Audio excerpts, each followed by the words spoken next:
சனாதன தர்மம். வேதங்களின் சாரம் சத்தியமாகும். சத்தியத்தின் சாரம் தன்னடக்கமாகும். தன்னடக்கத்தின் சாரம் உலக இன்பங்களை துறப்பதாகும். இவை அனைத்தையும் அறம் சார்ந்தவர்களின் நடத்தையில் காணலாம். அறத்தை பின்பற்றுபவர்கள் உண்மையில் அறத்தின் சுவடுகளில் நடந்து உண்மையான தர்மத்தை பின்பற்றுபவர்களாக இருக்கிறார்கள்.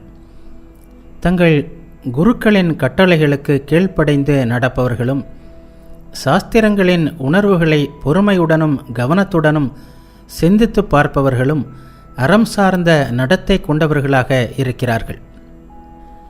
நாத்திகர்கள், அறத்தின் வரம்புகளை மீறுபவர்கள், தீய ஆன்மாக்கள், பாவகர வாழ்வு வாழ்பவர்கள் ஆகியோரை கைவிட்டு அறம் சார்ந்தவர்களை மதித்து ஞானமடைய முயற்சி செய்வீராக.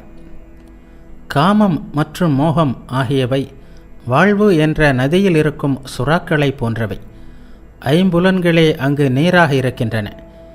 நீர் பொறுமை என்ற படகை கொண்டு திரளான உடல் இருப்பை இவ்வுலகில் மறுபடியும் மறுபடியும் பிறத்தலை தவிர்த்து அந்த பிறவி நதியின் அடுத்த கரைக்கு கடந்து செல்வீராக. சத்தியம், அஹிம்சை ஆகியவை அனைத்து உயிர்களுக்கும் உயர்ந்த நன்மைகளை செய்யும் அறங்களாகும்.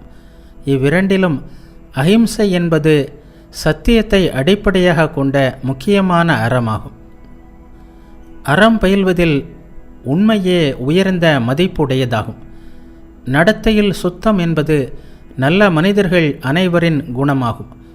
புனிதமான வாழ்வுக்காக மற்றவரிலிருந்து வேறுபட்டிருப்பவர்கள் நல்லவர்களும் அறம் சார்ந்தவர்களும் ஆவர்.